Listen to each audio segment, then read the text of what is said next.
నువ్వు మోసగాడేవన్నా మే మోసపోయినామన్నా నువ్వు మోసగాడేవన్నా మే మోసపోయినామన్నా ఇంగ వెయ్యమన్నా నువ్వు ఇంటికి పోతావన్నా ఇంగ వెయ్యమన్నా నువ్వు ఇంటికి పోతావన్నా అందమైన వాడ మామలంటే జగన్నా నీ వచ్చేనావానే మే మరసిపోతుంది జగన్న నువ్వు వచ్చేనావానే మే మరసిపోతుంది జగన్న బండ గరిగిన గాని ఆ కొండ గరిగిన గాని ఈ బండ గరిగిన గాని ఆ కొండ గరిగిన గాని నీ గుండ గరగదయ్యో నీ మనసు మారదయ్యా ఓ మోసగాడివయ్యో మే మోసపోయినామయ్యా అందమైన వాడ మామలంటే జగన్న అన్నీ పెంచినావో మా చాలర పెంచాలేవా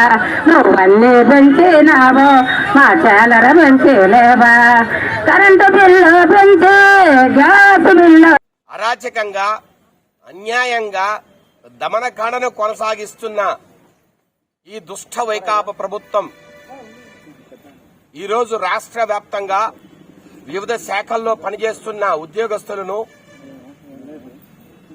చాలా దారుణంగా హింసిస్తోంది. వారి మీద ఉక్కుపాదం మోపుతూ నెల నెల సరిగ్గా జీతాలు ఇవ్వకుండా ఎక్కడైతే ఉద్యమానికి పిలిపిస్తున్నారో వారి నాయకులందరినీ పోలీసులను పెట్టి భయపెడుతూ కేసులు పెడతామని హెచ్చరిస్తూ ఎక్కడా సమ్మెలు జరగకుండా ఒక అరాచకమైన పరిపాలన ఇది. డాక్టర్ బిఆర్ అంబేద్కర్ కలలుగన్న భారతదేశంలో కలలుగన్న సంక్షేమ రాజ్యంలో ఇలాంటి ఒక దయనీయమైన పరిస్థితి 2019 నుంచి ఈ రోజు వరకు ఈ సైకో ప్రభుత్వం ఇది. సైకో ముఖ్యమంత్రి జగన్మోహన్ రెడ్డి ఈ రోజు ఇంత నిర్బంధ పాలన కొనసాగిస్తున్న క్రమంలో ఒక సైనిక పరిపాలన, ఒక పోలీసు పరిపాలన, ఒక రాక్షస పరిపాలన ఇది. నాకు మాటలు అందట్లే, నాకు తెలుగు వచ్చినంత వరకు మాడగలుగుతున్నా. దీనికి ఏం పేరు పెట్టాలో కూడా తెలియని పరిస్థితుల్లో ఈరోజు నా అక్క చెల్లెళ్ళు అంగన్వాడీ వర్కర్లు ఈరోజు ఇళ్లలో బిడ్డలను వదిలేసి ఈరోజు వారు రోడ్ల మీదకి వచ్చారంటే వారి పరిస్థితి ఎంత దయనీయంగా ఉందో.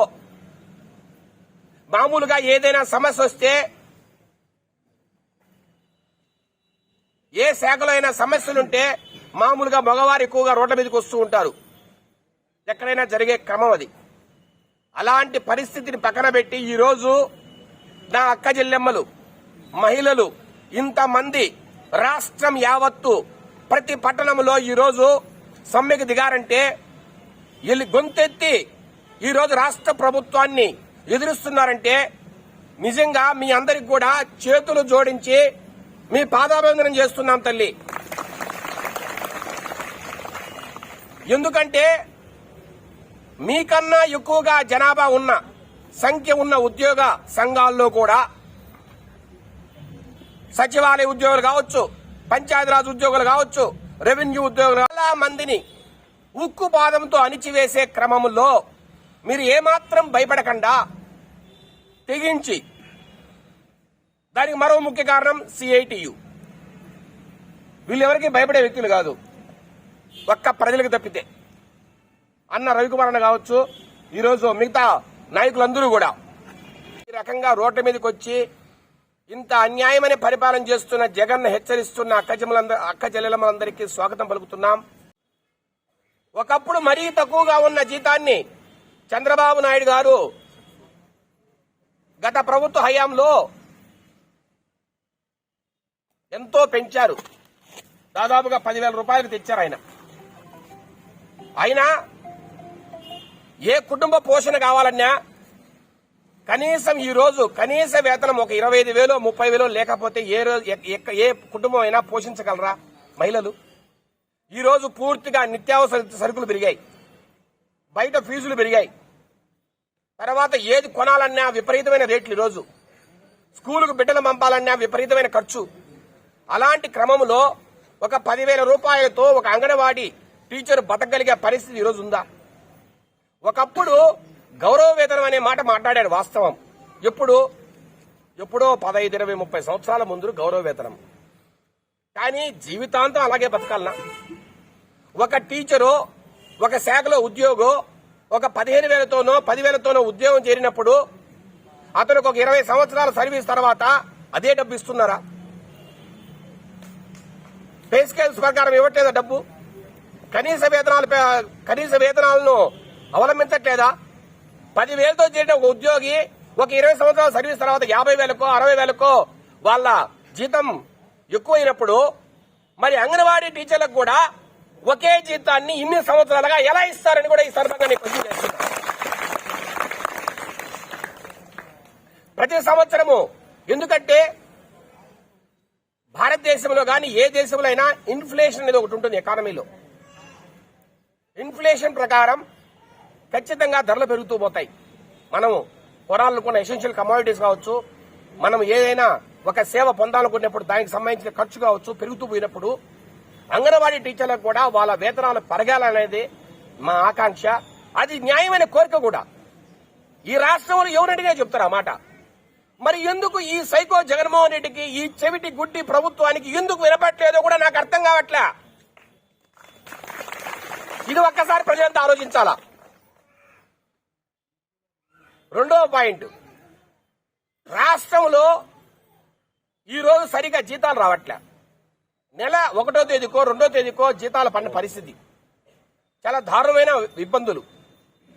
టీచర్లు ఒక పక్క, ఇంకొక పక్క రకరకాల ఉద్యోగస్తులు, సచివాలయ ఉద్యోగస్తులు, శాఖాపరమైన ఉద్యోగస్తులు రకరకాలుగా ఈ రోజు వేధించి తింటున్నారు, రకరకాలుగా ఇబ్బంది పెడుతున్నారు.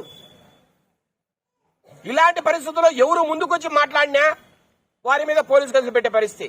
అసలు విజయవాడకు, ఇక్కడి నుంచి విజయవాడకు పోవాలంటే నాయకులు ఎక్కడ దొరుకుతారు, ఎక్కడ వీరిని అరెస్ట్ చేయాలని పోలీసులు అదే పనిగా తిరిగే పరిస్థితి. ఏం వీరంతా టెర్రరిస్టులా? ఎక్కడైనా సమాజంలో ఒక వ్యక్తికి అన్యాయం జరిగినప్పుడు ఆ సంఘము సంబంధించిన నాయకుడో, లేదంటే ఆ గ్రూపుకు సంబంధించిన నాయకుడో, లేదంటే ఆ ఉద్యోగ సంఘానికి సంబంధించిన నాయకుడో ముందుకొచ్చి వాళ్ళ కోసం తన వాణిని వినిపించాల్సిన అవసరం లేదా? తన వాణిని వినిపించాల్సిన అవసరం లేదా? ఎందుకు ఆ వాణిని వినిపి ఈ ప్రజల గొంతుకును, ఈ ఉద్యోగస్తుల గొంతుకును ఎందుకు అణచివేస్తున్నారు? ఎందుకు ఇంత నిర్బంధంగా ప్రవర్తిస్తున్నారు? రాజ్యాంగపరమైన హక్కులను ఎందుకు కాలరాస్తున్నారు? వ్యక్తిగత స్వేచ్ఛను ఎందుకు హరిస్తున్నారు? నేను ఒకటే అడుగుతున్నా. ఈ రోజు అంగన్వాడీ టీచర్లు, రేపు పొద్దున ఇంకొక సంఘం కావచ్చు, రేపు ఇంకొక ఉద్యోగస్తుల సంఘం కావచ్చు. కానీ ఎవరు డిమాండ్లు వినిపించినా, ఎవరు తమ బాధలను చెప్పినా ఎందుకు ఈ ప్రభుత్వం అణచివేస్తోంది? ఒకప్పుడు ఆ పాత బస్ స్టాండ్ లోనో, లేదంటే ఏదైనా ఒక మెయిన్ రోడ్ లోనో జరగాల్సిన ఈ దీక్షలు ఈ రోజు పోలీసు వాళ్ళని అడ్డబెట్టి ఎక్కడో ఒక మారుమూల ప్రాంతంలో పెట్టే పరిస్థితి. వీరు తమ డిమాండ్లను ప్రజల మధ్యనే వినిపించాలి. ఎందుకు ఒక రోడ్డు మీదనో, ఒక బిజినెస్, ఒక మంచి సెంటర్లోనో ఎందుకు ఈ దీక్షను కొనసాగించలేకపోతున్నాం? కారణం పోలీసు వారు సరైన పర్మిషన్ ఇవ్వట్లే. వారు ఏదైనా ఒక మీటింగ్ పెట్టాలని సామాజిక సాధికారత సభ పెట్టారు. ప్రజలందరినీ ఏడిపించుకు తిన్నారు. 1.5 రోజు పూర్తిగా రాజంపేటను ఇబ్బంది పెట్టారు, వ్యాపారస్తులను ఇబ్బంది పెట్టారు, ప్రజల రాకపోకలను ఇబ్బంది పెట్టారు, 2-3 గంటలు సుత్తి కొట్టారు. అది తప్పులే పోలీసు వాళ్ళకి, అది తప్పులే ఈ ప్రభుత్వానికి. కానీ అంగన్వాడీ అక్క చెల్లెమ్మలు దీక్ష చేయాలంటే మాత్రము ఎక్కడో ఒక మారుమూల ప్లేస్ లో పెట్టాలా. ఎవరు కనపడకూడదు, వాళ్ళ మాట ఎవరు వినపడకూడదు. కానీ నేను ఒకటే చెప్తున్నా, మీరు ఎక్కడున్నా, ఏ ప్రాంతంలో మీరు దీక్ష చేసినా ఆ ప్రాంతానికి ప్రతి ఒక్కరూ వస్తామని కూడా ఈ సందర్భంగా తెలియజేస్తున్నాం. మీకోసం ప్రజలే మీ దగ్గరికి వస్తారు, మీకోసం నాయకులే మీ దగ్గరికి వస్తారు. ఎందుకంటే ఈరోజు ఒకసారి చూడండి, సామాజిక సాధికారత సభకు పూర్తిగా ఎండిఓలకు అధికారం ఇచ్చి, యానిమేటర్లు కానించి, సూపర్వైజర్లు కానించి అందరినీ భయపెట్టి నిన్న సభకు మీటింగ్కు నిన్న జనాలు దోలారు, మహిళలను దోలారు, బస్సులు పెట్టి మహిళలను దోలారు, డ్వాక్రా మహిళలందరినీ కూడా. అట్లాగే అంగన్వాడీ టీచర్లను భయపెట్టారు. రకరకాలుగా ఇబ్బందులు పెట్టారు. అంటే మహిళలను ఉద్యోగస్తుల్లో ఉన్న మహిళలను మీరు ఇంతగా ఇబ్బంది పెట్టి మీ మీటింగ్లకు మాత్రం బస్సులు పెట్టి తోలుకునే మీరు వారి న్యాయమైన డిమాండ్లను వాళ్ళు సాధించుకోవాలని తపన పడినప్పుడు, దీక్ష చేయాలనుకున్నప్పుడు ఏం ఈ రాజంపేట ఎమ్మెల్యేకి గాని, ఈ రాజంపేట ఎంపీకి గాని, లేకంటే ఇక్కడ ఉన్న జిల్లా పరిషత్ చైర్మన్ అమర్నాథ్ రెడ్డి గాని ఏ ఒక్కరైనా ఇక్కడికి వచ్చారా? ఏ ఒక్కరైనా మీ డిమాండ్ విన్నారా? కానీ మీరు మాత్రం వాళ్ళకు సామాజిక సాధికార సభకు మీటింగ్ మాత్రం మీరు పోవాలా? ఇదేమి న్యాయం? మీరు కాకపోవచ్చు, మహిళలు ఉద్యోగాల్లో ఉన్న మహిళల్ని తరలించిన మాట వాస్తవమా కాదా? ఈ ప్రభుత్వం మీదేముంది పాపం? మీ పై ఆఫీసర్లు చెప్తారు ఖచ్చితంగా పోయి తీరాలంటారు. విధి లేని పరిస్థితి. ఈ రోజు మీరు ఇక్కడ దీక్ష చేస్తున్నారు కాబట్టి మీరు ఇక్కడ కూర్చొని ఉండొచ్చు. కానీ మిగతా వారు డ్వాక్రా మహిళలు కావచ్చు, రకరకాల ఉద్యోగాల్లో ఉన్న ఆశా వర్కర్లు కావచ్చు, ఫీల్డ్ అసిస్టెంట్ కావచ్చు, ప్రతి ఒక్కరు కూడా ఆ వాలంటీర్లతో సహా అక్కడ మహిళలు ఉన్నారు కదా, వాళ్ళందరినీ కూడా నిన్న మీటింగ్ తరలించారు. మీటింగ్ తరలించి గఫాలు కొట్టి ఓదరు కొట్టి మైకుల్లో మాట్లాడిన ఎమ్మెల్యే మేడా మల్లికార్జున్ రెడ్డి, మాట్లాడిన అమర్నాథ్ రెడ్డి, మాట్లాడించిన ఎంపీ మిథున్ రెడ్డి ఎక్కడున్నారో ఈ అంగన్వాడీ టీచర్లకు సమాధానం చెప్పి తీరాల్సిందే. ఓట్ల కోసం, మీ ఓట్ల కోసం, మీకు అవసరమైతే మీ రాజకీయ స్వార్థం కోసం మీకు అవసరం అవుతారు వీళ్ళు. కానీ వారికి మాత్రం మీ అవసరం మీరు మాత్రం హెల్ప్ చేయరు, సహాయం చేయరు. ఇదేనా మీ ప్రభుత్వం? మీకున్న రాజనీతిజ్ఞత ఇదేనా? మీకు ప్రజల పట్ల ఉన్న అవగాహన, ప్రజల పట్ల ఉన్న సేవ చేయాలనే తపన? ఇలాంటి పరిస్థితి రాజంపేటలో ఉండడం నిజంగా దారుణం. దీన్ని పూర్తిగా ఖండిస్తున్నాం. టీడీపీ తరఫున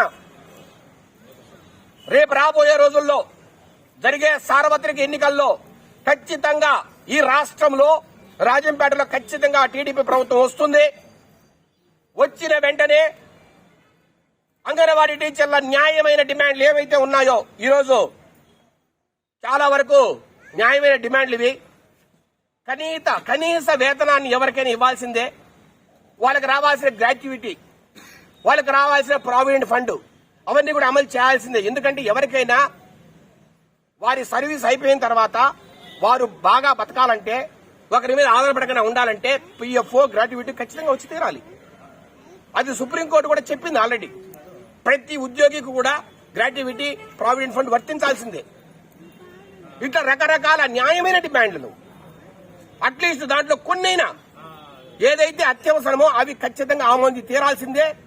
మేము రాబోయే రోజుల్లో దేవుడి దయ వల్ల, ప్రజల ఆశీర్వాదం వల్ల తెలుగుదేశం పార్టీ ఖచ్చితంగా అధికారంలోకి వస్తుంది. నారా చంద్రబాబు నాయుడు గారి ఆధ్వర్యంలో అంగన్వాడీ అక్క చెల్లెమ్మలకు అందరికీ కూడా న్యాయమైన డిమాండ్లను ఖచ్చితంగా ఒప్పుకొని తీరుతామని కూడా ఈ సందర్భంగా తెలియజేస్తున్నాం. మీరు కొనసాగించండి. ఈ పోలీసు లాఠీలకు గాని, లేకపోతే ఈ సైకో జగన్ గాని ఇటువంటి పరిస్థితుల్లో భయపడద్దు. మీ వెంటబడి బలమైన నాయకత్వం ఉంది. మేమంతా కూడా ఉన్నాం. అవసరమైతే వందల వేల సంఖ్యలో ప్రజలను తీసుకురావడానికి కూడా మేము సిద్ధంగా ఉన్నాడు కూడా మీ అందరికీ ఈరోజు మనవి చేస్తూ, మరొక్కసారి ఈ ప్రభుత్వాన్ని ఒక్కసారి బుద్ధి తెచ్చుకొని ఈ రోజుకైనా ఉద్యోగస్తుల న్యాయమైన డిమాండ్లు. నేను ఈ రోజు పేపర్లో చూసా, మున్సిపాలిటీ కార్మికులు కూడా ఈ రోజు సమ్మెకు సిద్దమవుతున్నారు. ఈ రోజే పేపర్లో చూసా. వారు నోటిఫికేషన్ వాళ్ళ నోటీస్ ఇచ్చేదానికి సిద్దమవుతున్నారు మున్సిపాలిటీ కార్మికులు కూడా. ఇక ప్రతి శాఖలోనూ సమ్మెలకు దిగే పరిస్థితి ఉంది. ఎందుకంటే వాళ్ళను మీరు నీచంగా, నికృష్టంగా తొక్కేశారు. ఉద్యోగస్తులందరినీ వాళ్ళ న్యాయమైన కోరికల్ని పక్కన పెట్టారు. కాబట్టి ఒక్కటే హెచ్చరిస్తున్నాం ఈ వైకాపా ప్రభుత్వాన్ని, మున్ముందు కాచుకోండి. ఈ 3-4 నెలల్లో మీకు సినిమా చూపించడానికి ఉద్యోగస్తులంతా ఏకమవుతున్నారని కూడా ఈ సందర్భంగా హెచ్చరిస్తూ, ఏ కష్టం వచ్చినా ఈ అక్క చెల్లెమ్మలకు మేమంతా అండగా ఉంటామని తెలియజేస్తూ సెలవు తీసుకుంటున్నాం. మీ మేడా విజయశేఖర్ రెడ్డి, రాజంపేట.